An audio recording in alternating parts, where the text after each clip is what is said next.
ఇవాల్టి రోజున వైద్యనాథలింగం గురించి మనం 4 మాటలు విజ్ఞాపన చేసుకునే ప్రయత్నం చేద్దాం. పూర్వోత్తరే ప్రజ్వలికా విధానే సదా వసంతం గిరిజాసమేతం సురాసురాధిత పాదపద్మం శ్రీవైద్యనాథం తమహం నమామి అంటారు. ఓ వైద్యనాథుడా, తమహం మీకు మేము నమస్కరించుచున్నాము అంటారు. నమస్కారం అనేటటువంటి మాటే చాలా వినయంతో విధేయతతో కూడుకుని ఉన్నది.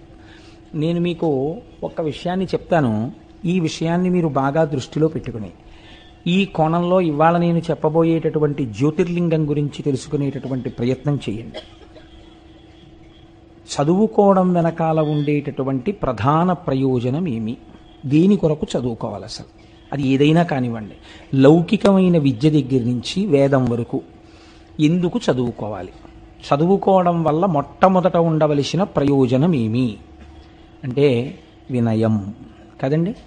చదువుకోవడం వల్ల ముందు ఏది రావాలంటే వినయం రావాలి. అందుకే మన వాళ్ళు అక్షరాభ్యాసం చేస్తే, అక్షరాభ్యాసం అనేటటువంటిది చాలా గొప్ప ప్రక్రియ. మీరు చూడండి, సనాతన ధర్మమునందు అక్షరాభ్యాసం చెయ్యకుండా చదువుకోనివ్వరు. ఎందుకు అక్షరాభ్యాసం చెయ్యాలి అంటే, మానవుని యొక్క మేధస్సుకి ఒక పరిమితి ఉంది. తాను తెలుసుకున్నటువంటి విషయం కొంతకాలం తర్వాత మరుగున పడిపోతుంది. మేధ దాన్ని విడిచిపెట్టేస్తుంది. ఒక టేప్ రికార్డర్ క్యాసెట్లో మీరు ఒక విషయాన్ని రికార్డ్ చేసిన తర్వాత చాలా కాలం ఆ క్యాసెట్ని వాడలేదనుకోండి, మీరు మళ్ళీ దాన్ని క్యాసెట్ పెడితే అది సరిగ్గా పలకదు. లేదా ఆ క్యాసెట్ని మీరు తయారు చేయించి దాని మీద ఇంకొక విషయం రికార్డింగ్ అయిపోయింది అనుకోండి, అప్పుడు కూడా ఇది పోతుంది. అలాగే మీరు ఒక విషయాన్ని తెలుసుకుని అది విడిచిపెట్టి కొంతకాలం ఇతర విషయాల యొక్క ప్రభావం ఎక్కువైపోయింది అనుకోండి, ఎక్కువైపోతే ఏది కొంతకాలం మీరు తెలుసుకునే ప్రయత్నం చేశారో అది మరుగున పడిపోతుంది. అలా మరుగున పడిపోవడానికి ప్రధానమైన కారణాల్లో ఒకటి మన యొక్క మేధస్సుకి ఒక పరిమితి ఉండుట. ఇప్పుడు ఈ పరిమితిని దాటడం కోసమని మీరు చూడండి, సనాతన ధర్మమునందు ఒక గొప్ప ప్రక్రియ కనపడుతుంది మీకు. ఏది చెప్పినా వచనంలో తక్కువ చెప్తారు, శ్లోకాల్లో పద్యాల్లో ఎక్కువ చెప్తారు. ఎందుకు అలా చెప్తారో తెలుసా అండి? ఛందోబద్ధం చేశారు కవిత్వాన్ని. అలా చేస్తే మీరు ఏ విషయాన్నైనా సరే స్ఫురణలో పెట్టుకోవడం చాలా తేలికవుతుంది. ఒక శ్లోకం రూపంలో, ఒక పద్యం రూపంలో ప్రతిపాదిస్తారు విషయాన్ని. దాని తర్వాత మీరు బాగా పెంచి చూసుకుంటారు.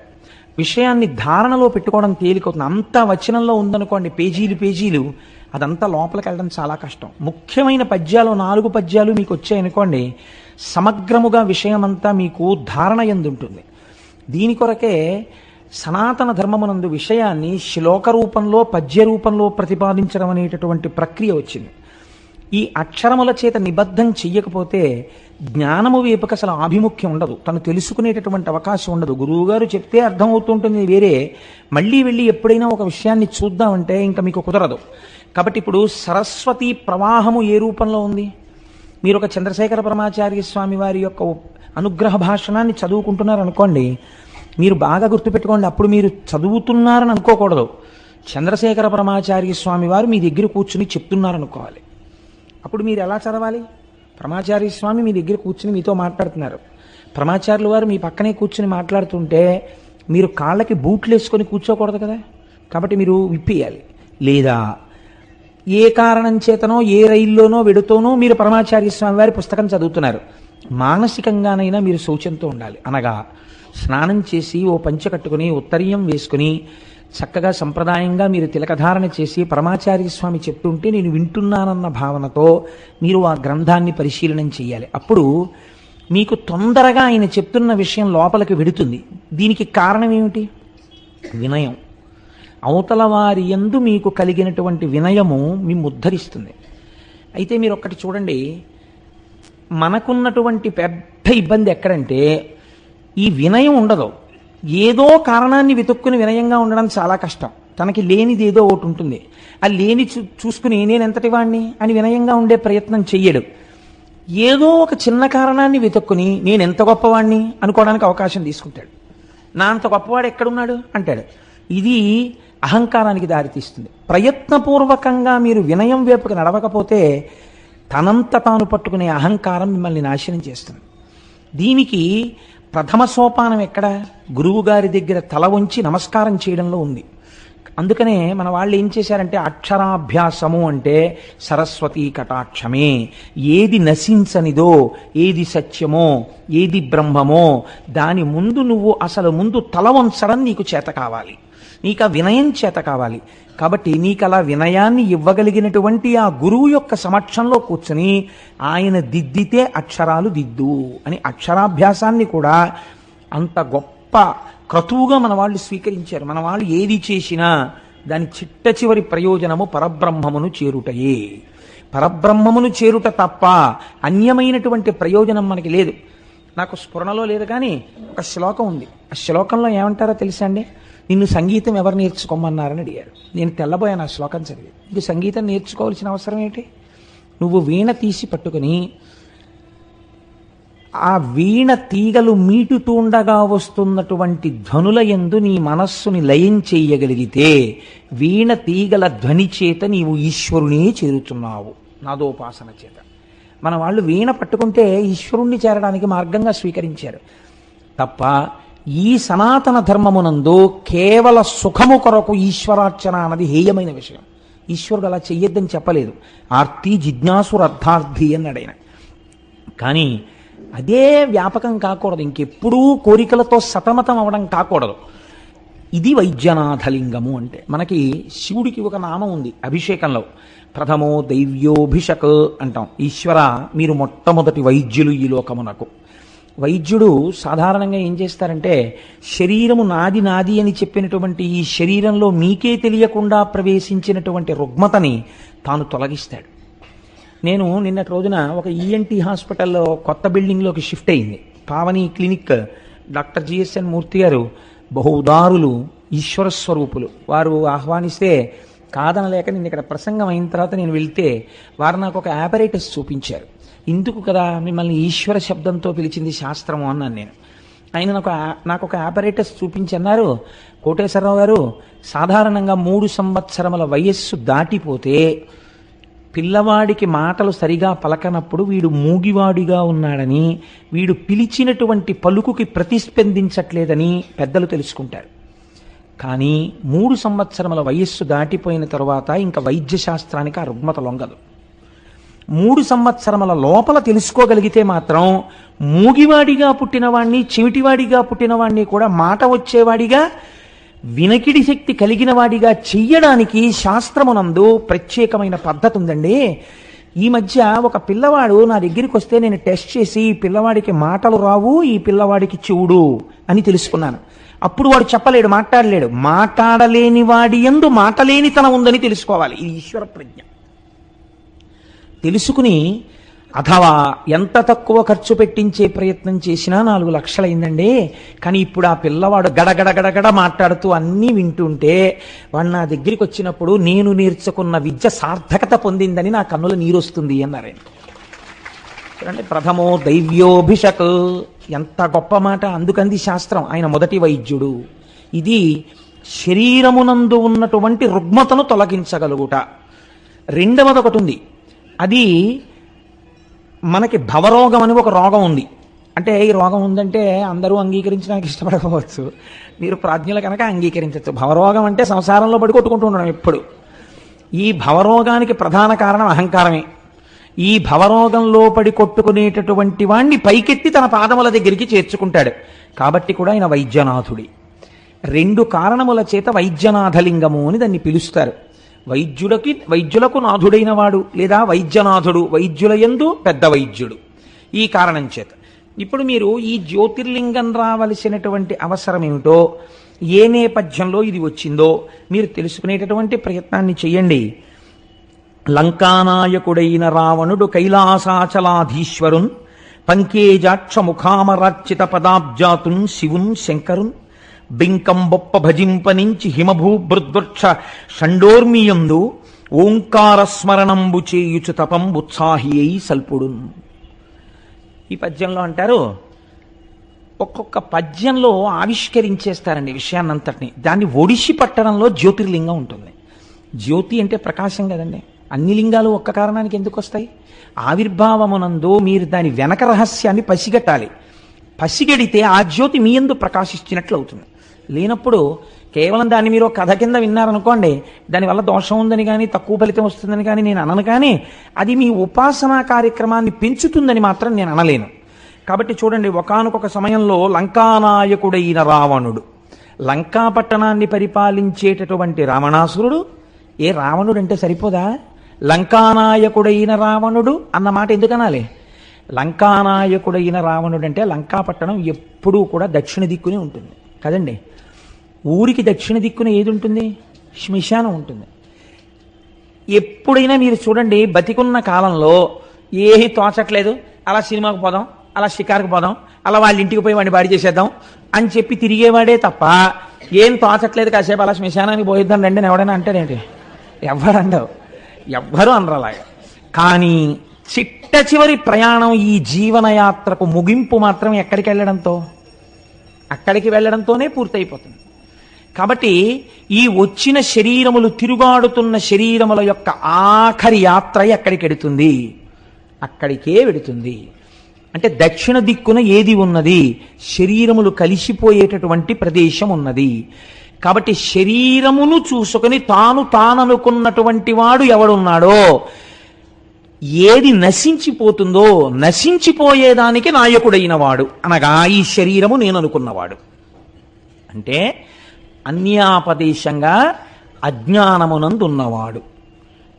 అజ్ఞానమునందున్నవాడు అనడానికి ఆయన చదువుకోలేదా?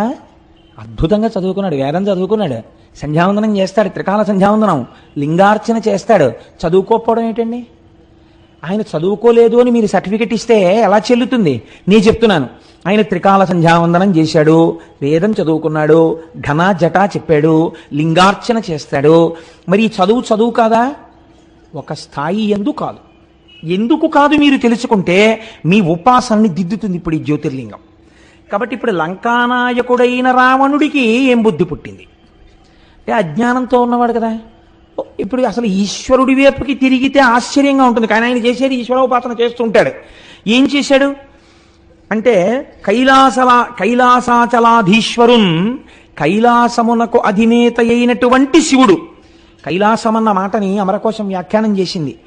ఎక్కడ పార్వతీ పరమేశ్వరుల యొక్క కేళీ విలాసముగా ఈ లోకముల యొక్క ఆవిర్భావమునకు నాందీవాచకము పడుతుందో, ఎక్కడ నటరాజ ప్రకృతి జరుగుతోందో, ఎక్కడ ఆయన సృష్టికర్తగా ఈ సృష్టి చేస్తున్నాడో, స్థితికర్తగా ఉన్నాడో, ప్రళయకర్తగా ఉన్నాడో, ఆ నటరాజతత్వం ఎదర మీరు విందురుగాని ఎలాగో. కాబట్టి అటువంటి పరబ్రహ్మమును తెలుసుకునే ప్రయత్నం చేస్తున్నాడు. ఇప్పుడు ఈ ఉన్న స్థాయిలో ఆ ఉన్న వస్తువుని కనుక్కోవడం కుదురుతుందా? మీరు చెప్పండి. 5వ క్లాస్ చదువుకున్న పిల్లవాడి దగ్గరికి మీరు పట్టుకెళ్ళి ఎంబీబీఎస్ ఎనాటమీ పుస్తకం పెట్టారనుకోండి, వాడు చదవగలడా? చదవలేడు. వాడు ఎలా చదువుతాడు? వాడికి కుదరదు. వాడు చదువుకున్న చదువు ఎనాటమీ చదవడానికి కుదరదు. వాడు ఎంసెట్ రాయాలి, మంచి ర్యాంక్ రావాలి, మెడిసిన్లో జాయిన్ అవ్వాలి, ప్రొఫెసర్ల దగ్గర కొంత నేర్చుకోవాలి, ఆ తర్వాత ఎనాటమీ పుస్తకాన్ని వాడు చదవగలుగుతాడు. శరీరము నేను అనే అహంకారంతో ఉన్నవాడికి కైలాసాచలాధీశుని యొక్క దర్శనం ఎలా దొరుకుతుంది? కాబట్టి దొరకదని మీరు నిర్ధారించవలసి ఉంటుంది ఇప్పుడు కదండి. కానీ ఆయన ఏం చేస్తున్నట్ట, ఆయన్ని పట్టుకోవడానికి బింకంబొప్ప భజించనించి చాలా బింకంతో కూడిన తపస్సు మొదలెట్టాడు. బింకం అంటే ఏమిటి ఇక్కడ? అంటే రజోగుణ ప్రకృతితో కూడినటువంటి తపస్సు. అంటే ఒక పట్టుదల అన్నమాట. ఈ పట్టుదల చాలా అనర్ధహేతువుగా ఉంటుంది, పాడు చేసేదిగా ఉంటుంది, ఒక్కొక్కసారి అసహ్యం కూడా వేస్తుంటుంది. ఎందుకింత పట్టుదల అనిపిస్తుంది. మీరు మరోలా అనుకోకండి. నేను మీకు ఒక ఉదాహరణ చెప్తాను. నాకు ఫోన్ చేస్తూ ఉంటారు, రేపు మీ ఇంటికి వచ్చి మిమ్మల్ని కలవాలనుకుంటున్నాను, 1 గంట మాట్లాడాలి. నాకంత సమయం లేదండి, నేను వేరొక ఫంక్షన్కి వెళ్ళాలి, అనుష్ఠానం చేసుకోవాలి, శివమహాపురాణం చెప్తున్నాను కదా, నేను చదివేది పొద్దున్న మహా అయితే 1 అరగంట అంతే, అంతకన్నా టైం ఉండదు. ఆఫీస్కి వెళ్ళిపోతాను, మళ్ళీ సాయంకాలం సంధ్యావందనం చేసుకుని వేదిక మీదకి రావాలి. అందుకని నేను మాట్లాడలేనండి, గంట సేపు అన్నాం అనుకోండి. రేపు అంటే శివమహాపురాణం 40 రోజులు ఉంటుందండి అన్నాం అనుకోండి. మీరు ఉపన్యాసం చెప్పొచ్చేసాక తెల్లవారకట 4 గంటలకు లేచిన వాడిని రాత్రి 11 గంటలకు అలసిపోనండి, పడుకోవాలి, అప్పుడు ఏం మాట్లాడగలను? మాట్లాడలేనండి, అప్పుడు కుదరదండి, అలసిపోయి ఉంటుంది, శరీరానికి అలసట ఉంటుంది కదా అన్నారు. మీరు అలా అంటే ఎలా కుదురుతుందండి? మేము ఎక్కడి నుంచో వచ్చాం, నాకు రేపు రిజర్వేషన్ అయిపోయింది, వెళ్ళిపోవాలి, అందుకని రేపు పొద్దున్న మేము వస్తున్నామండి, మీరు 1 గంట మాట్లాడవలసిందే అంటే అప్పుడు దాన్ని ఏమనుకోవాలి? మీరు అలా కుదరదండి, నేను ఉండను అని మీరు అన్నా సరే ఆయన ఫోన్ పెట్టేసి ఆయన పొద్దున్న వచ్చేస్తాడంతే ఏంటంటే. నేను చూశానండి, స్వానుభవమున చెప్పు చవటలా. కాబట్టి ఏం చేయాలి, మీరు మాట్లాడాలంతే. మీ వ్యవహారం ఎలా ఉన్నా ఆయన అతిథి రూపంలో ఇంటికి వచ్చాడు, ఏం చేయాలి అంటే అలా వస్తే మాట్లాడతారా అనుకోకండి, అలా రాకూడదు. కాబట్టి ఇప్పుడు మీరు ఒత్తిడికి గురైపోతారు, మాట్లాడి తీరాలి. ఇది బింకంతో కూడుకున్న విషయం. ఇది అంటే నువ్వు ఎవరి కోసం మాట్లాడవు, నువ్వు మాట్లాడాలంతే అని పింకితనంతో వచ్చి మాట్లాడడం అవుతుంది. అప్పుడు దానివల్ల ఏమవుతుందంటే నా నుండి మీ పట్ల సరి అయిన భావన లేదు కాబట్టి మీరు అడిగిన దానికి ఒక చక్కటి జవాబు వచ్చే అవకాశం తక్కువగా ఉంటుంది. రెండు, మీరు నా నుండి పొందగలిగినది కానీ మీరు నాకు చెప్పగలిగింది కానీ తక్కువగా ఉంటుంది కదా. ఆ వాతావరణంలో బింకంతో కూడుకున్న పనులు పాడు చేస్తాయి. మనిషి ఆ ప్రవృత్తిని పెంచుకోకూడదు. ఇది నేను ఒక ఉదాహరణకి చెప్పాను, ఎవరిని అవమానించడానికి కాదు. కాబట్టి ఇప్పుడు ఎటువంటి తపస్సుని మొదలుపెట్టాడు? బింకంతో కూడిన తపస్సు, సత్వగుణంతో కూడిన తపస్సు కాదది. సత్వగుణంతో కూడిన తపస్సు ఎలా ఉంటుందంటే ఈశ్వరోపాసనమును ప్రారంభము చేసిన తరువాత ఆయన అసలు మర్చిపోతాడు లోకం గురించి. ఇంద్రియాలన్నీ వెనక్కి వెళ్ళిపోతాయి, మనస్సు వెనక్కి వెళ్ళిపోతుంది. వెళ్ళిపోయిన కారణం చేత ఎన్నాళ్ళు తపస్సు చేశాడో ఆయనకి తెలియదు. ఆయన ఒంటి మీద పుట్టలు పట్టేస్తాయి, ఆయన ఒంటి మీద పావులు తిరుగుతూ ఉంటాయి, చెట్లు మొలిచిపోతాయి. ఆయన తపస్సమాధిలో ఉంటాడు, అస్థిపంజరంలో ఉంటాడు. ఈశ్వరుడే వచ్చి కదిపితే అప్పుడు లేస్తాడు కదండి. ఇది సాత్వికమైన తపస్సు, మనసు ఆయన యందు లయం అయిపోయింది. ఇది బింకంతో కూడిన తపస్సు, ఇది వేరొకలా ఉంటుంది. ఇది అలా సాత్వికంగా ఉండదు. ఇది మీరు పట్టుకోవాలి. మీ ఉపాసనలో ఈ దోషం ఉంటే దిద్దుకోమని చెప్పడం. ఇప్పుడు ఏమైంది అంటే అలా తపస్సు ఓంకారముతో ప్రణవాన్ని అనుసంధానం చేస్తున్నాడు. మనకి ప్రణవోపాసన గురించినటువంటి విషయాలు కొన్ని ఉన్నాయి. నేను మీకు ఒక పరమ సత్యాన్ని ఆవిష్కరిస్తున్నాను. ప్రణవము చిన్నపిల్లలు చేయరాదు. ఇవాళ రేపో పిల్లలతో కూడా ఓంకారం చేయిస్తున్నారు. ఓంకారమును చిన్నపిల్లలు చేయరాదు. ప్రణవం వైరాగ్యాన్ని ఇచ్చి మోక్షపదం వైపుకు నడుపుతుంది.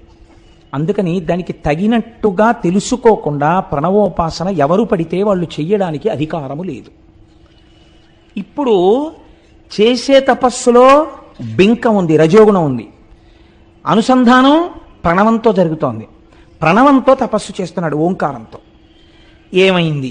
అది ఈశ్వరుణ్ణి కదపలేకపోయింది, రాలేదు పరమేశ్వరుడు. ఎందుకని? ఎక్కడుంది దోషం? ఈశ్వరుడు ఎందుందా, తపస్సు ఎందుందా? తపస్సు ఎందుంది. ఇప్పుడు ఆయన ఏం చేశాడు? రజోగుణంతో ప్రారంభమైన తపస్సు కదండి, అది సత్వగుణంతో ఉన్న తపస్సు కాదు. అది అలక, ఈశ్వరుడి మీద కూడా అలక. ఎవడి కోసం రావు నువ్వు? రాకపోతే ఏం చేస్తానో తెలుసా? చిరకాలము దానవునకు హరుడగు పడకున్న శిరసులు 6 అంటే 6 3 9 నరికి హవనంబోనర్చెను పరమేశ్వరుడప్పుడు కృపన్ కనకున్నన్.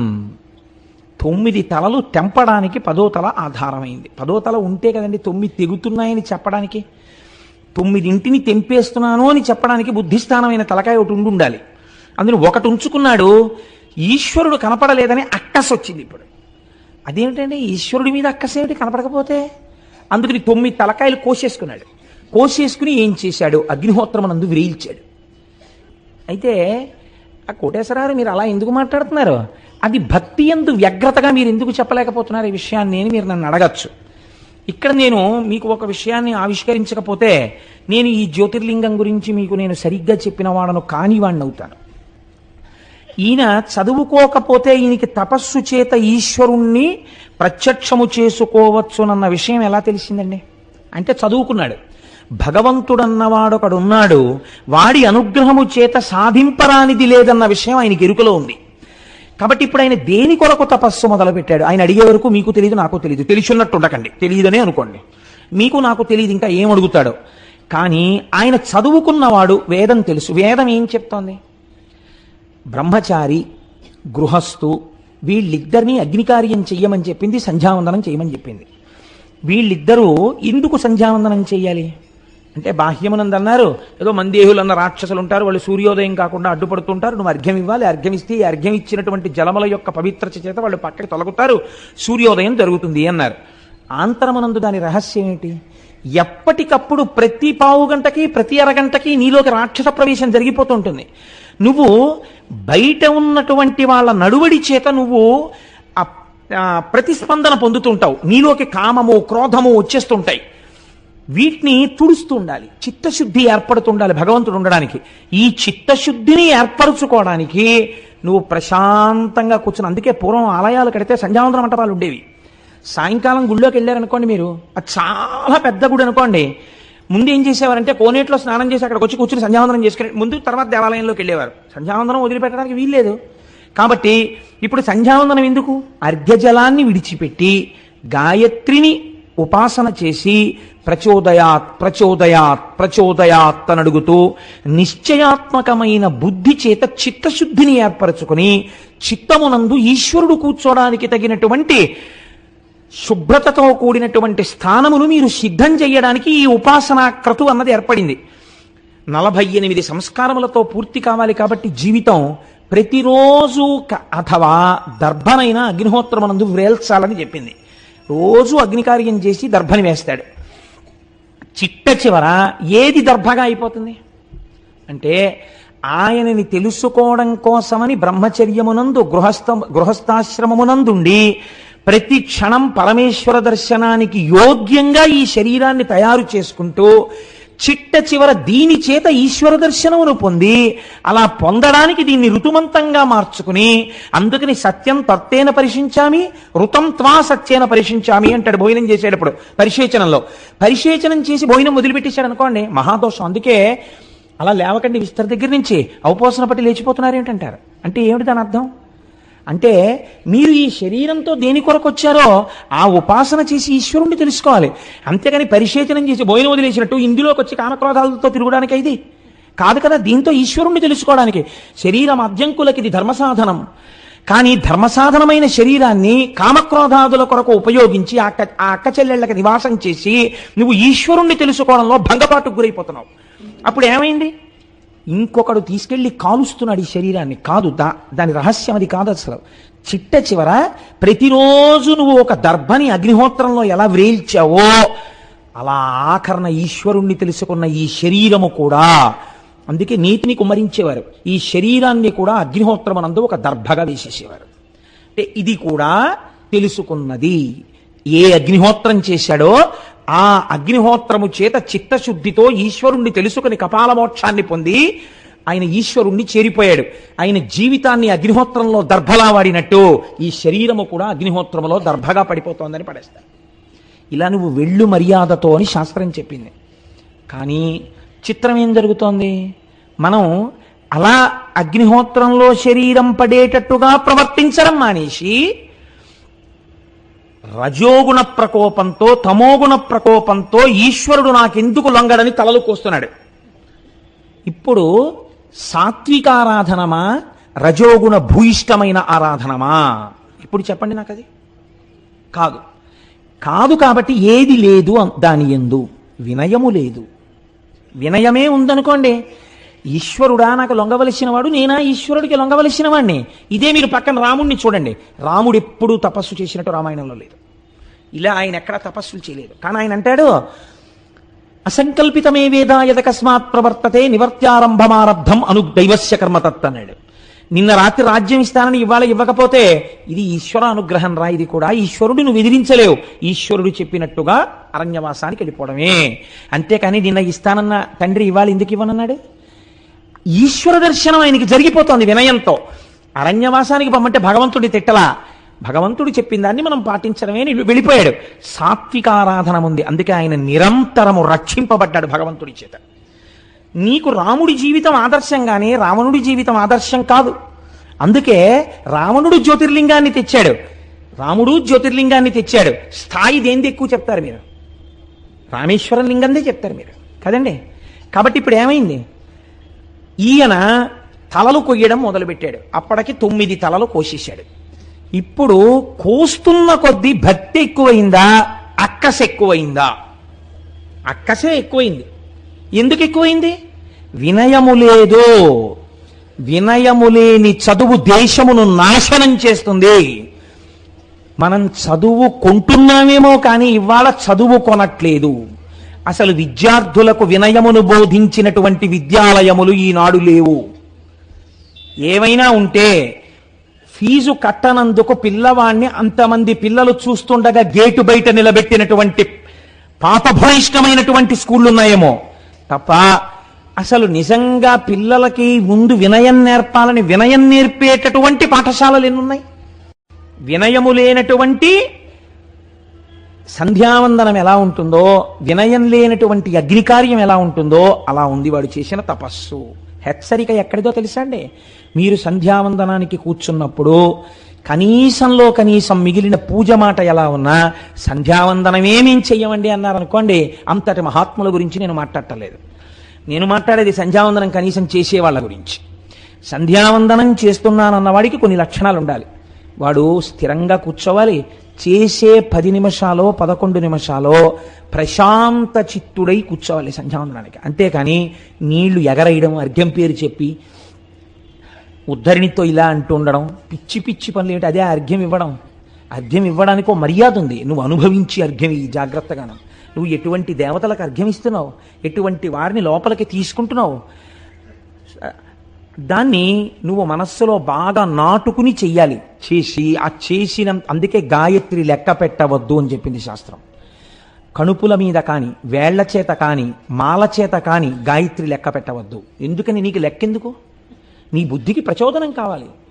11 మార్లు గాయత్రి చేస్తే కనీసం ఒక 5 నిమిషాలు పడుతుందని నీకు ఎరుక ఉంటే 5 నిమిషాలు కళ్ళు మూసుకుని చేసిన 11 మాటలైనా శ్రద్ధతో చేయ, ధ్యాన శ్లోకంతో. నీ బుద్ధి వికసించి సత్వం మీద కెడుతుంది. కూర్చోవడమే రజోగుణ భూయిష్టంగా అసలు గాయత్రి చెయ్యడం కూడా కోరికలతోటే చేస్తే అది ఎంత హేయముగా ఉంటుంది మీరు ఆలోచించండి. సత్వగుణంతో ఉండాలి పూజకి ప్రారంభం. అలా ఉండకపోతే చాలా దారుణంగా ఉంటాయి ఫలితాలు. కాబట్టి ఇప్పుడు ఏం చేశాడు అంటే, ఈయన ఆశ చేత వశుడైనాడు. రజోగుణ భూయిష్టమైన పూజ ఎందు ఏముంటుంది? తొందరపాటు ఉంటుంది, దేన్నో పొందాలని. అది పొందడం కోసం ఈ పూజ తప్ప ఈశ్వరార్చన చేసి తాను సంతోషంతో ఆనందంగా అమ్మయ్యా కాసేపు 1 గంట పూజామందిరంలో కూర్చుని బయటికి వస్తే మనస్సు ప్రశాంత పడిపోయింది అనడానికి వెళ్ళాడు పూజామందిరంలోకి. ఇవాళ ఇక్కడ ఇది చేసి తొందరగా అక్కడికి వెళ్తే అదేదో కలిసి రావాలని వెళ్తుంటాడు పూజామందిరంలోకి. గుళ్ళోకి ఎందుకు వెళ్తాడంటే అక్కడికి వెళ్ళి ఏదో సంపాదించుకోవాలని వెళుతుంటాడు. ప్రతిదీ వ్యాపార సరళిలో చేస్తుంటాడు. అంటే ఇప్పుడు ఈయన కోరికలకి తల్లి ఏది? ఆశ. ఆశతో కూడినటువంటి కోరికలు విస్తృతంగా పెరిగిపోతుంటే, అలా పెరిగిపోయిన కోరికల కొరకు ఆరాధన నిబద్ధమైపోతే, అది రజోగుణ భూయిష్టమైన పూజ అయిపోతే, ఆ పూజ పాపము వైపుకి అడుగులు వేయిస్తే నీ పాపమే నీ పూజ వలన వచ్చిన ఫలితమును అడ్డత్రోవ పట్టించి నీ పతనమునకు హేతువై కూర్చుంటుంది. మీరు చాలా జాగ్రత్తగా విన్నారో లేదో, ఇది ఉపాసన యందు మీరు దిద్దుకోవలసిన విషయం. ఇది ఎంత అందంగా తీసుకొస్తున్నారో చూడండి. ఇప్పుడు ఆ జ్యోతిర్లింగ ఆవిర్భావమునందు 9 తలలు నరికాడు, రాలేదు శివుడు. ఇప్పుడు 10వ తల కూడా నరికేస్తాడు. ఆయన ఆగడం. ఎందుకని? ఆయన రజోగుణం. బెంకపు పూజ అది. 9 తలలు నరికిన వాడికి 10వ తల నరికేయడం లెక్క అండి. పట్టుకుని 10వ తల కూడా నరికేసి పారేస్తాడు అగ్నిహోత్రంలో. ఇప్పుడు ఉన్నాడా రావణుడు అన్నవాడు? లేడు. రావణుడు అన్నవాడు లేకపోవడానికి కారణం ఎవరని చెప్తుంది శాస్త్రం? ఆ చుట్టూ ఉన్నవాళ్ళు. ఏమిటో భోళాశంకరుడు అన్నారు, సాంబ సదాశివుడు అన్నాడు. 9 తలలు కోసేశాడండి మా వాడు. కొంతమంది ఉపాసనలో ఇలాంటి పొరపాట్లు చేస్తుంటారు. అది పూజ అనుకుని ఇలాంటి తప్పు పనులు చేస్తుంటారు. అలా చేయకూడదు. పూజ సాత్వికంగా ఉండాలి. కాబట్టి చూడండి, ఇప్పుడు 9 తలలు నరికేసి 10వ తల కూడా నరుక్కుంటున్నాడు. ఇప్పుడు ఈశ్వరుడు ఇటువంటి వాడు, సర్వజ్ఞుడు. వీడిని అడ్డు పెట్టే లోకానికి ఇటువంటి పూజలు ఎంత ప్రమాదకరమో నేను తెలియచెప్పాలి. కాబట్టి ఇప్పుడు వాడిని ఏ పని చేయడం వరకు ఆయన చూస్తున్నాడు? 10వ తల కూడా తెంపుకోవడం వరకు చూస్తాడు, తెగనివ్వడు. ఈ తుంచుకునే తలకాయలు, ముక్కులు కోసుకోవడాలు, చెవులు కోసుకోవడాలు, ఇలాంటివి ఎంత పిచ్చ పనిలో ఉపాసనలో చూడండి ఎంత దగ్గరికి ఎడుతోందో అది. అంతం తక్కిన మస్తకంబునసితోనంతంబునుందింప, మిగిలిపోయిన ఒక్క తలకాయని కూడా కోసేయడం కోసమని కత్తి పైకెత్తి ఆ కంఠం మీద వేస్తున్నాడు. నిశ్చింతంబోన శివుండు దారసిలి వచ్చెన్. ఇహ రాడు భగవంతుడు. అంటే ఏంటి? తను పిలిస్తే వచ్చేయాలి. అంతేకాని ఆయన వచ్చే వరకు నా ఉపాసనలో దోషం ఉంది, నేను తప్పించాలంట లేదు. ఆయన రాలేదు, తెంపేస్తాను తలకాయ. ఇప్పుడు శంకరుడు వచ్చాడు. ఇప్పుడు వచ్చింది ఎలా ఉంటుందంటే వద్దంటే వచ్చినట్టు ఉంటుంది కదా. కాబట్టి నిశ్చింతంబూన శివుండు దారశిల వచ్చన్ పూర్వభంగిన్ తలం సంతోషంబున శంకరుండడుగు మిచ్చన్ కూర్తునాన్. ఆయన ఎప్పుడైతే వచ్చి ఎదురుగుండా నిలబడ్డాడో మళ్ళీ 10 తలకాయలు మొలిచి. వాడిని అలా ఉంచడం కదా ఆయనకి కావలసింది. 10 తలకాయలున్నా బుర్రకాయ లేనివాడు, అసలు బుర్రకాయ లేదు వీడికి. ఇది ఆయన చెప్పవలసింది. కాబట్టి 10 తలకాయలు మొలిపించాడు. ఎందుకు పనికి మేళ్ళ తలకాయలు? కాబట్టి 10 తలకాయలు మొలిచిన తర్వాత ఆయన అన్నాడు, ఏమిటి కావాలి నీకు? ఎందుకు చేశావు ఇంత ఘోరమైన తపస్సు? దైత్యుడత్యంతంబున్ బలమిచ్చి 7 గడవై అస్మత్పురించేరుమా. వాడు 2 కోరికలు కోరాడు. అత్యంతం బలమిచ్చి, నాకు విపరీతమైన బలం కావాలి. దేనికి ఉంటుంది బలం? శరీరానికి ఉంటుంది. జవం దేనికి ఉంటుంది? మనస్సుకుంటుంది. మనోజవం మరుతతుల్య వేగం అని స్వామి హనుమని చెప్తాం. వాడిప్పుడు తన ఉపాసన యందు దోషం చూసుకోవట్లేదు. ఈశ్వరుణ్ణి రప్పించానా లేదా? ఇంకో ఆకు తొడిగింది ఈ రజోగుణ భూయిష్టమైన ఉపాసన. అందులోంచి ఇంకో వెర్రి కోరిక పుట్టింది. ఏమిటో తెలుసండి? నాకు విపరీతమైన బలం కావాలి. ఎందుకు ఆ బలం? ఏం చేస్తావు శరీర బలంతో? అంటే అందరినీ ఓడిస్తాను. ఓడిచ్చి ఏం చేస్తావు? అన్ని భోగాలు అనుభవిస్తాను. నన్ను ఎవడో అనేవాడు లేడుగా. అందుకని నా కంటికి ఏది నచ్చితే దాన్ని ఎత్తుకొచ్చి నాదిగా అనుభవిస్తాను. అంటే ఇప్పుడు ఇలా మొదలైన పూజ ఎంత భ్రష్టత్వం వైపుకు వెళ్ళడానికి బీజాలు వేస్తోందో చూడండి.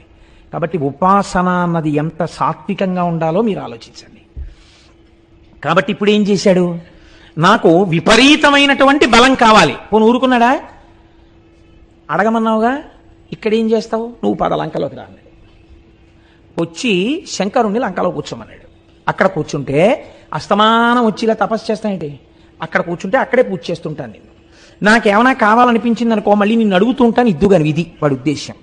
గుండి మింగేవాడు ఓడుంటే గుళ్ళో లింగాన్ని మింగేవాడు ఓడుంటాడంటారు చూసారా? వీడి అతి తెలివితేటలు, వీడి బుద్ధి వ్యగ్రత, వీడి రజోగుణ సంపర్కం ఎలా ఉంటాయో చూడండి. శివుడు నిజంగా ఇలాంటి వాళ్ళని చూసి ఏమనాలండి? లోకంలో ఉపాసన ఉపాసన ఉపాసన అని పేరు చెప్పి ఇలాంటి వెర్రితలలతో పూజలు చేసే వాళ్ళని నేను ఇంతమందిని చూశాను అందామంటే నాకు గట్టిగా పట్టుకోవడానికి వెంట్రుకలు వచ్చిన వాళ్ళ. అంటే నాకు ఈ స్వానుభవం ఎందుకు వస్తుందో తెలుసా అండి?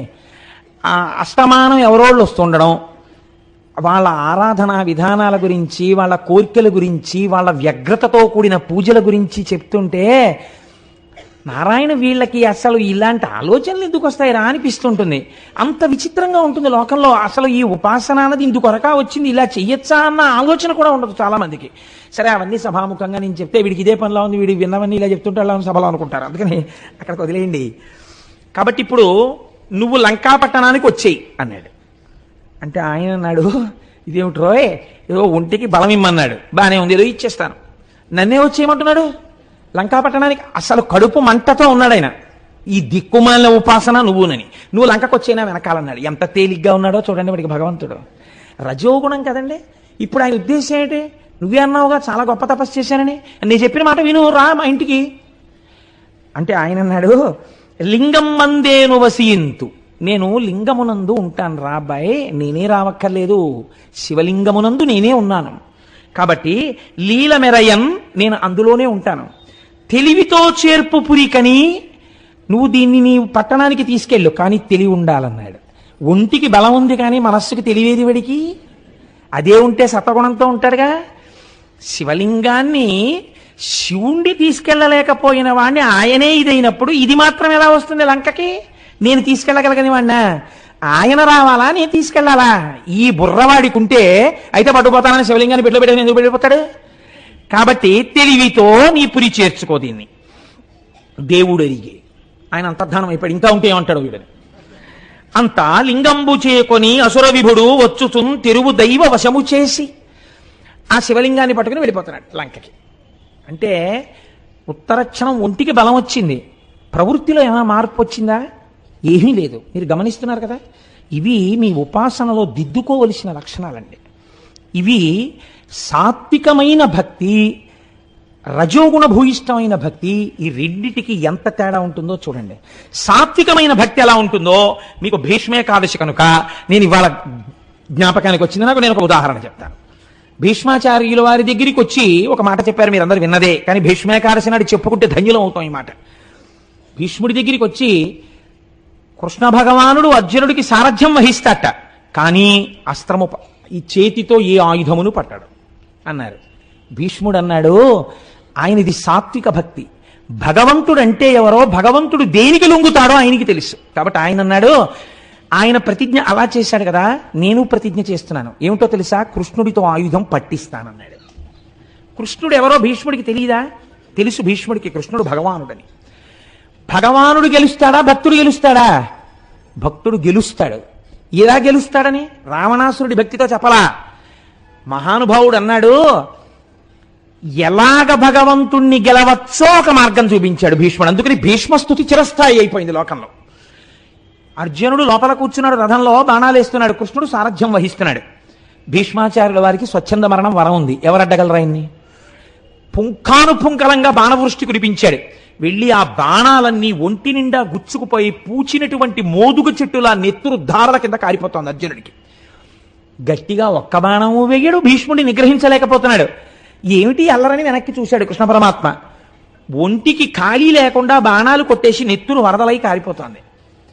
ఇప్పుడు ఆయన కొట్టలేకపోతే నేనేం చేస్తానంటే అనాలి. రథం తప్పించాలి కదండి. అలిసిపోయాడు, సారథికి ఆ స్వేచ్ఛ ఉంది. రథి అలిసిపోతే సారథి తప్పించచ్చు, రథాన్ని తప్పించచ్చు. తెలియవా కృష్ణుడికి? భగవద్గీత చెప్పిన సర్వజ్ఞుడే ఇవి చెయ్యాలి కదా, ఇవి చేయలేదు. ఆయన ఏం చేశాడో తెలుసా అండి? ఆ పట్టాలు అవతల పారేశాడు. పారేసి కుప్పించి ఎగసిన కుడలంబుల కాంతి గగన భాగం బెల్ల కప్పికొనగా. ఎక్కడున్నారు పానమూర్తి గారు? అబ్బో కుప్పించి, అబ్బో రామాచారి గారు కూడా ఉన్నారు ఇవాళ.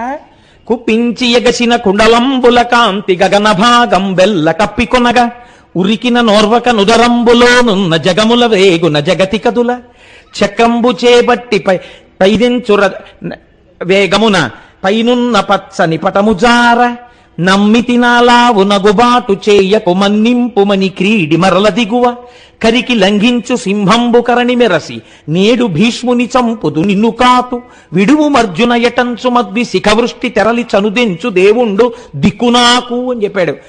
ఎప్పుడు శరీరం పడిపోయే ముందు వాడు నాకు దిక్కని చెప్పుకున్నాడు. భక్తపరాధీనుడైన వాడెవడున్నాడో ఆనాడు నేను అర్జునుడి మీదకి బాణాలేస్తే పగ్గాలు విసిరవతల పారేసి రథంలోంచి దూకేస్తే కుప్పించి ఎగసిన కుండలంబుల కాంతి గగన భాగం బెల్ల కప్పికొనగా దూకినప్పుడు చెవులిలా ఊగితే ఆ కుండలముల కాంతి ఆకాశమంతా కప్పుకునేటట్టుగా ఎవరు దూకాడో ఉరికిన నోర్వక నుదరంబులోనున్న జగముల వేగున జగతి కదుల.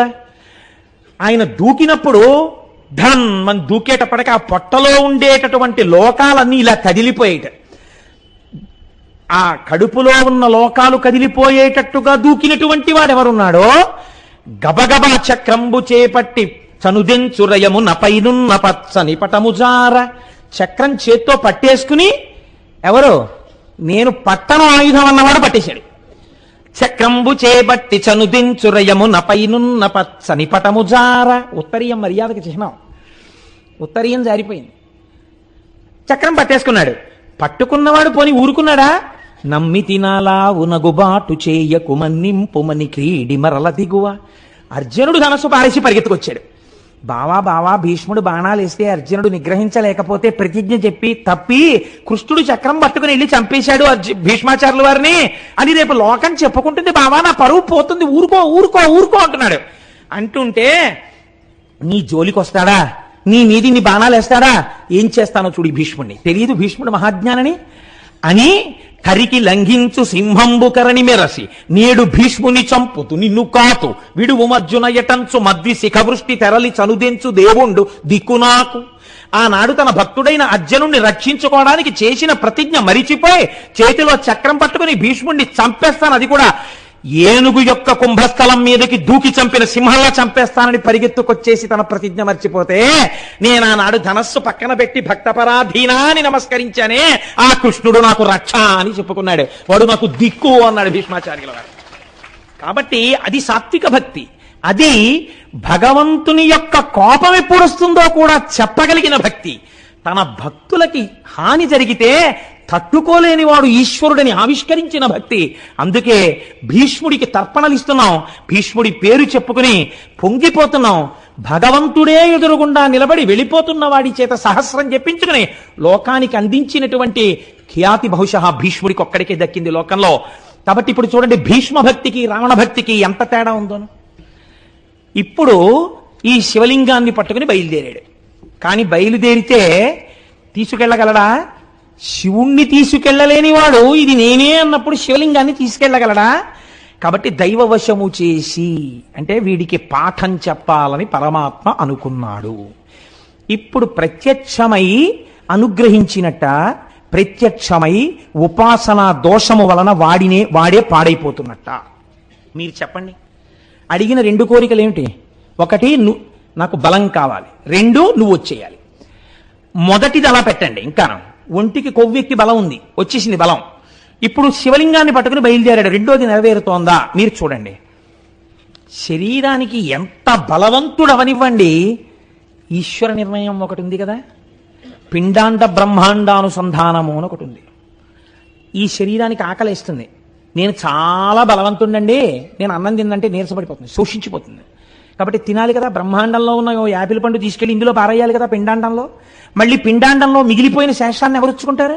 బ్రహ్మాండం పుచ్చుకోవాలి. పిండాండానికి దాహం వేసింది, ఎవరివ్వాలి నీళ్లు? బ్రహ్మాండం ఇవ్వాలి. బ్రహ్మాండంలో నీళ్లు ఈ గొంతులో పోయాలి. పిండాండంలోకి నీళ్లు ఎడతాయి. ఇందులో వెళ్ళిన నీళ్లు ఎందుకు ఎడతాయి? దాహార్తిని తీర్చడమే కాదు, ఈశ్వర ప్రక్రియ ఒకటి ఉంది. దీనిలో మలినాలు పట్టుకుని ఆ నీళ్లు బయటికి రావాలి. ఎక్కడ విడిచిపెట్టాలి? బ్రహ్మాండంలో విడిచిపెట్టాలి. ఇది ఈశ్వరుడు. గురే, దాహం వేయించినవాడు ఈశ్వరుడు, నీటినిచ్చినవాడు ఈశ్వరుడు, ఇందులో పోసిన నీటిని మళ్ళీ మూత్రముగా మార్చినవాడు ఈశ్వరుడు, బయటికి పంపినవాడు ఈశ్వరుడు, ఈ మూత్రమును పుచ్చుకున్నవాడు ఈశ్వరుడు. ఏమి ఈశ్వరుడు, ఏమి కారుణ్యం అన్ననాడు ఈ వెర్రి కలగదు అసలు కదండి. వాడికి అలా కలగలేదు. కాబట్టి ఈశ్వరానుగ్రహము లుప్తమైతే అవతలవాడు పాడైపోవడానికి ఏ ఒక్కటి చాలు? మూత్రానికి రావడం చాలు. ఎంత చూడండి, ఇంత బలం ఇచ్చాడు, ఏమిటి బాగుపడ్డాడు? మూత్ర విసర్జన చెయ్యవలసిన అవసరం రావణాసురుణ్ణి పాడు చేసేసింది. మీరు చాలా జాగ్రత్తగా పట్టుకోవాలి జ్యోతిర్లింగాన్ని. చూసారా, దేనికి అహంకారం, ఎందుకు బింకం, దేనికోసం నువ్వు అల్లరి? అదే నాకు ఈశ్వరుడు తప్ప వేరొకడు లేడన్నవాడి కోసం ఈశ్వరుడు లొంగిపోయాడు. నందనార్ ఏం చదువుకున్నాడు? నందనార్ ఏం తపస్సు చేశాడు? పాలేరు నందనార్. అటువంటి వాడు తిరుప్పంగూరు వెళ్ళాడు. తిరుప్పంగూరు వెడితే కొంతమందికి ఆ రోజుల్లో నందీశ్వరుడి దగ్గర నుంచే దర్శనం. శివలింగం కనపడలేదు. కనపడకపోతే శివుణ్ణి ప్రార్థించాడు, నాకు నందీశ్వరుడు అడ్డొస్తున్నాడు, ఈశ్వరా నువ్వు నాకు దర్శనం అవ్వట్లేదు అని ఆయనకి చెప్పుకుని ఏడ్చాడు. శంకరుడు అన్నాడు, నా భక్తుడు నంది దగ్గర నించుని నన్ను చూడాలనుకుంటున్నాడు, నందీశ్వరా నువ్వు తప్పుకో అన్నాడు. ఆనాడు తప్పుకున్న నంది ఈనాటి వరకు అలాగే ఉంది తిరుప్పంగూరులో. నంది పక్కకి తప్పుకుంది. నందనార్ దర్శనం చేశాడు. భక్తికి ఈశ్వరుడు లొంగిపోయి నందిని పక్కకి పెట్టాడు. ఇక్కడ అహంకరించిన వాడికి మూత్ర విసర్జనావసరము పాడు చేసేసింది జీవితాన్ని. కాబట్టి ఇప్పుడు ఏం చేయవలసి వచ్చింది? శివలింగాన్ని చేత్తో పట్టుకుని మూత్ర విసర్జన చెయ్యలేడు కదా. కాబట్టి మూత్రోత్సర్జనమునకై యాత్రంబుననొక్క వల్లవాంజలినిడ తన్మాత్రాభరమోపక చితాక్షేత్రంబున అతడుంచె శివలింగంబున్. దాని తొందర అటువంటిది. ఎవడో ఒకడు శివలింగం పట్టుకుంటే బాగుంటారా బాబు, తొందరగా వెళ్ళొచ్చేద్దాం అనుకున్నాడు. అటు చూశాడు, ఇటు చూశాడు, ఎవడో బాగా పట్టుకోగలడా, ఈ శివలింగాన్ని మొయ్యగలడా? వాడికి ఉన్న అహంకారం ఏమిటో తెలుసా అండి? ఇదేమిటి శివలింగం, ఇది శివుడన్న భావన వాడికి లేదు. శివుడు ఏం చెప్పాడు? ఇదే నేనని చెప్పాడు. కానీ వాడేమనుకుంటున్నాడు? ఇది శివలింగం, ఏముంది ఇందులో వెయిట్ అంటే? ఉపాసన యందు నువ్వు సమస్త బ్రహ్మాండములు నిండిపోయినటువంటి వాడు నీకు ఆ లింగమునందు కనబట్టలేదు. అదే ఉందో శివలింగం కింద నువ్వు చాలా చులకన భావంతో చూస్తున్నావు. ఈ ఉపాసన సిద్ధించదు. నువ్వు ఒక ఆలయానికి వెళ్ళినప్పుడు ఆపాతాళ నభస్థలంత భవన బ్రహ్మాండ మామిస్ఫుర జ్యోతిస్ఫాటిక లింగ మౌళి విల సత్పూర్ణేందో వాంతామృతై అస్తోకాప్లుతమేకమీశమనిశం రుద్రానువాకాంజపన్ ధ్యాయేత్ ఇప్సిత సిద్ధయే ధ్రువపదం విప్రోభిషించేత్యం బ్రహ్మాండ వ్యాప్త దేహ భసిత హిమరుచాభాసమానా భుజంగై కంఠే కాళాహ కపర్దాహ కలిత శశికలశ్చండ కోదండహస్తాహ. నా కోసం ఇంత సులభుడవై కనపడుతున్నావు అన్ననాడు నీకు అదృష్టం. అది ఏముందండి శివలింగం అండి అంటే? నీ ఉపాసన సిద్ధించలేదు, నీకు ఈశ్వర దర్శనం కలగలేదు. కాబట్టి వాడు ఇదే ఉంది శివలింగం అనుకున్నాడు. కాబట్టి ఏం చేశాడు? ఒక గొల్ల పిల్లవాడిని, పశువులు కాసుకునే పిల్లవాడిని పిలిచాడు. ఒరే నేను మూత్ర విసర్జనకి వెళ్ళొస్తాను రా, ఈ శివలింగం పట్టుకో. ఇప్పుడు వాడు దాన్ని పట్టుకోవడానికి మాత్రం బలం అక్కర్లేదు అనుకున్నాడు. ఇది కదండి దోషం.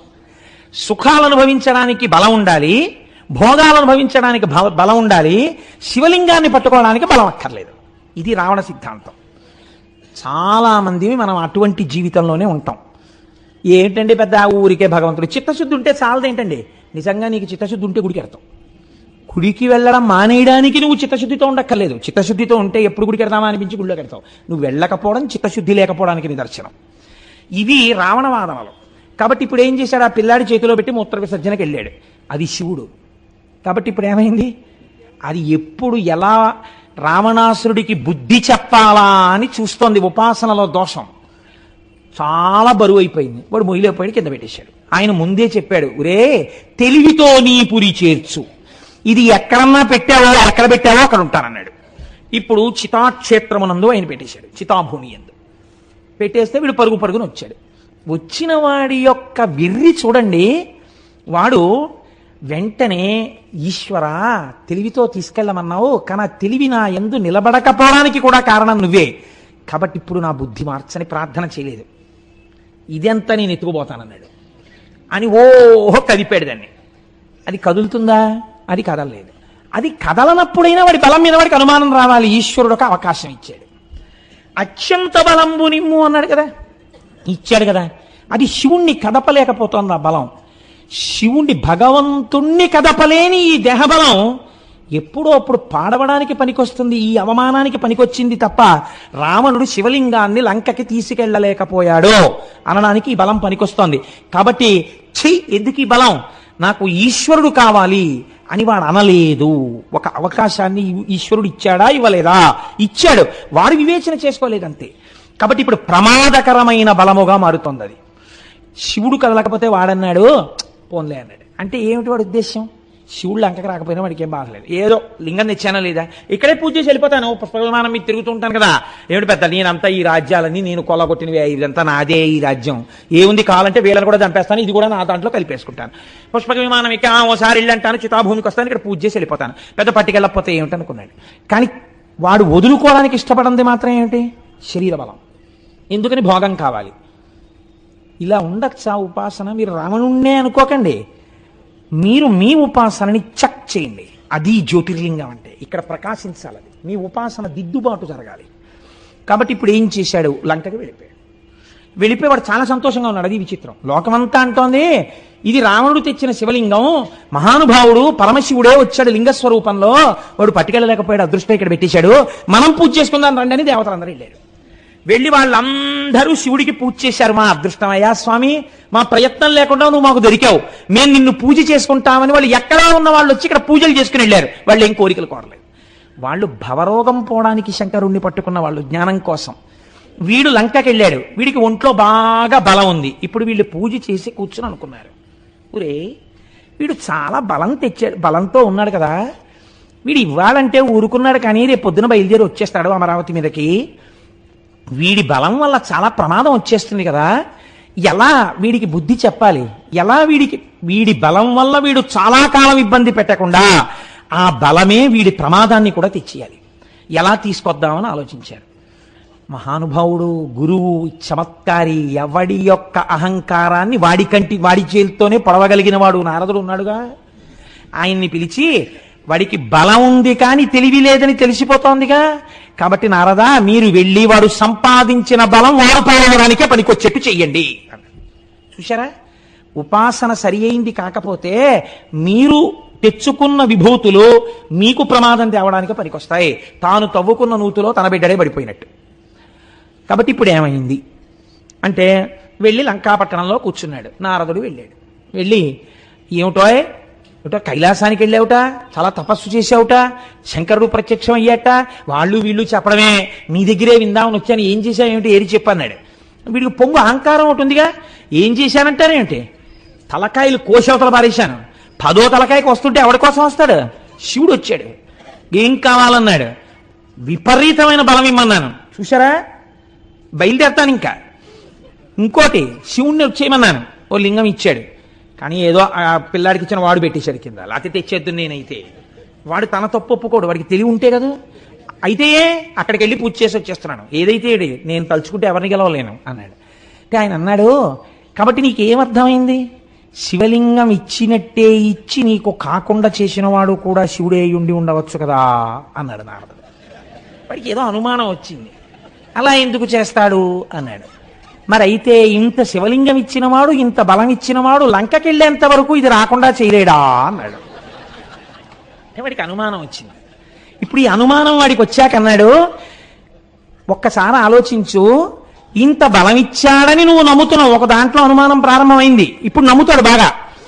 ఇప్పుడు బలం ఉందనుకుని నువ్వు వెళ్ళిన తర్వాత బలాన్ని ఆయన ఇచ్చుండపోతే నీ బతుకేమవుతుంది? బలం ఇచ్చాడో లేదో చూడడానికి ఇంకోడి మీదకి వెళ్లే ముందు ఆ కైలాసానికి వెళ్ళి అది కదిపేసి చూడు, కదపగలిగితే శంకరుడే కదిలిపోతే నీకు బాగా బలం ఉన్నట్టు, అప్పుడు ఇతరుల మీదకి వెళ్ళి అన్నాడు. ఇదేదో బాగుంది, అక్కడికే పోతానన్నాడు. బుద్ధి లోపల ఉండవలసినటువంటి బలం ఉంటే వాడు గెలుస్తాడు. అందుకే మనకి 1కి 1000 మార్లు నమః నమః నమః నమః అని పూజ చేయిస్తారు.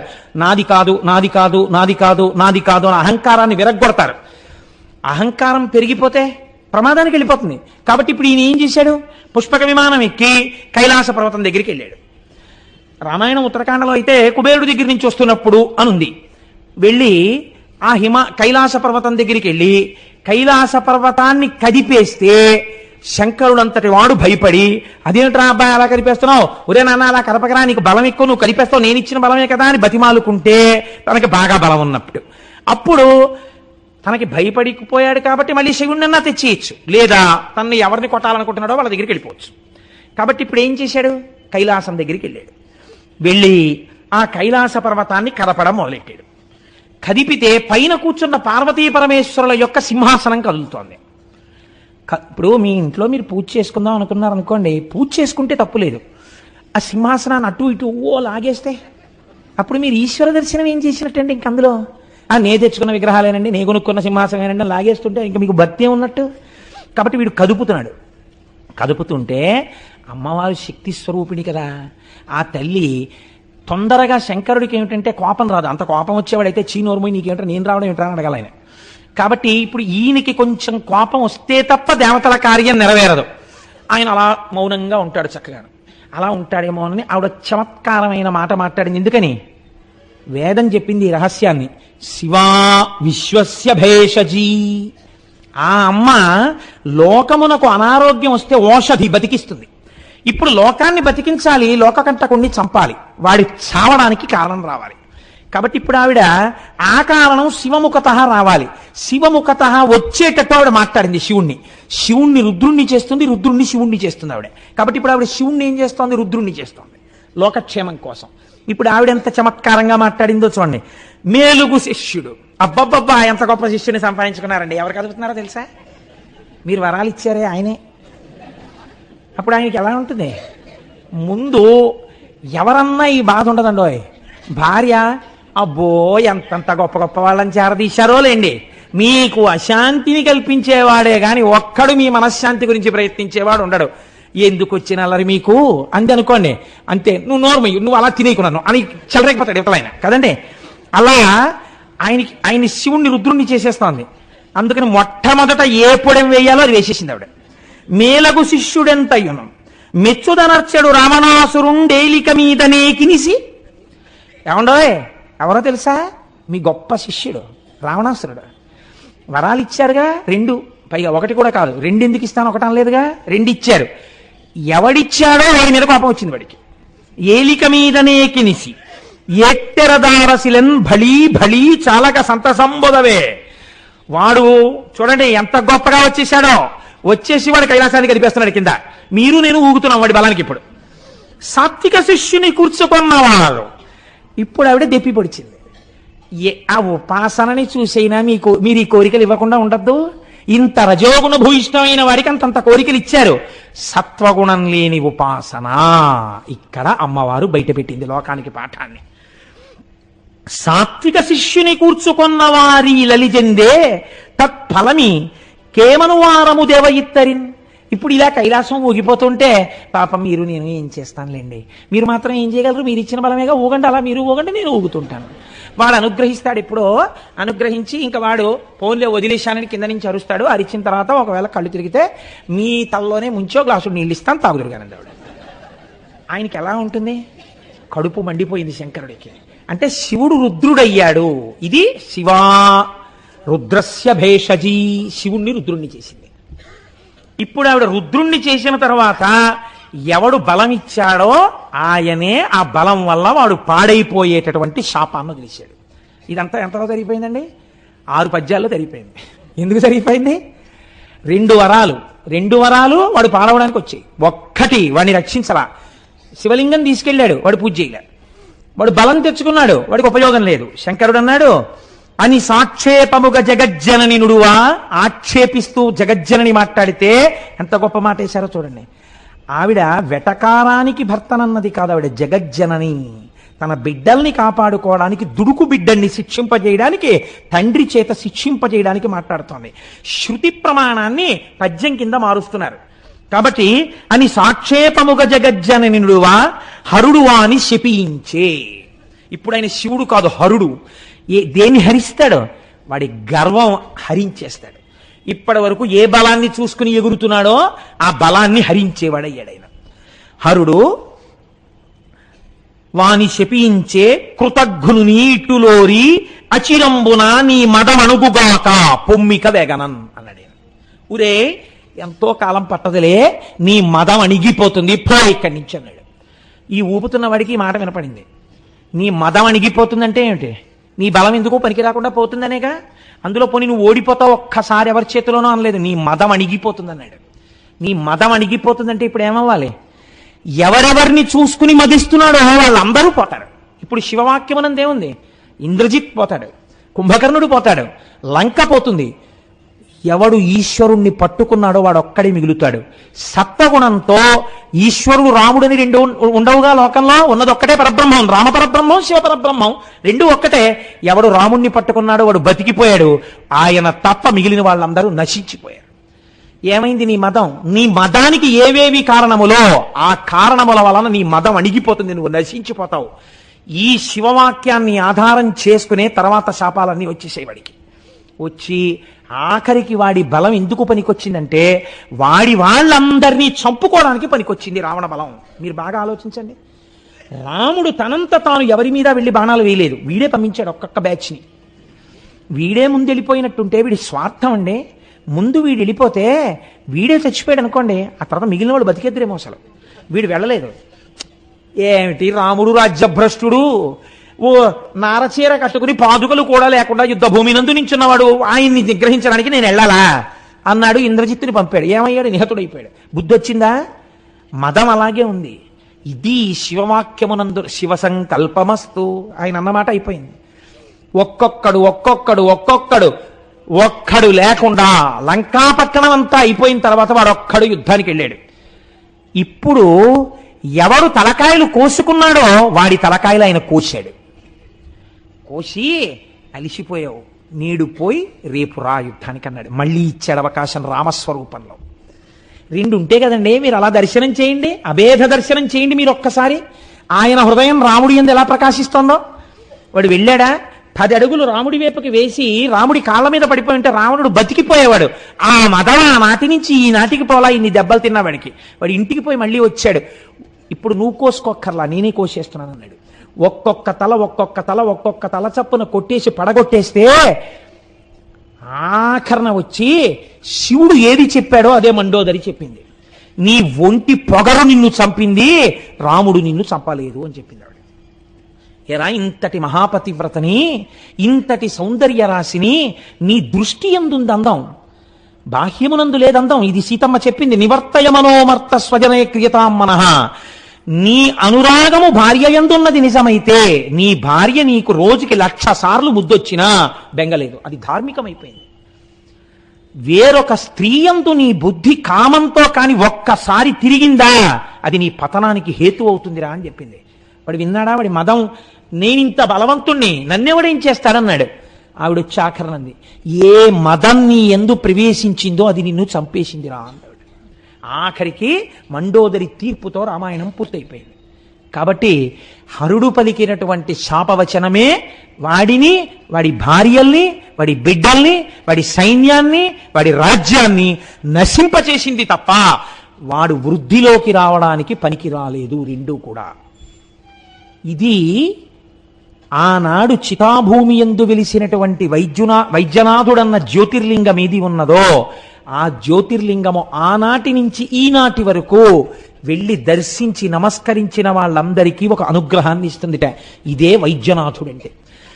భవము అంటే సంసారమునందు కొట్టుమిట్టాడుతూ కామక్రోధముల యందు తెరిపి లేకుండా తిరుగుతూ అహంకారమమకారములలో పడి సొక్కిపోకుండా సాత్వికోపాసనతో కూడినటువంటి ఈశ్వర భక్తిని కృప చేసి భవసాగరము నుండి మిమ్ముద్ధరిస్తుంది.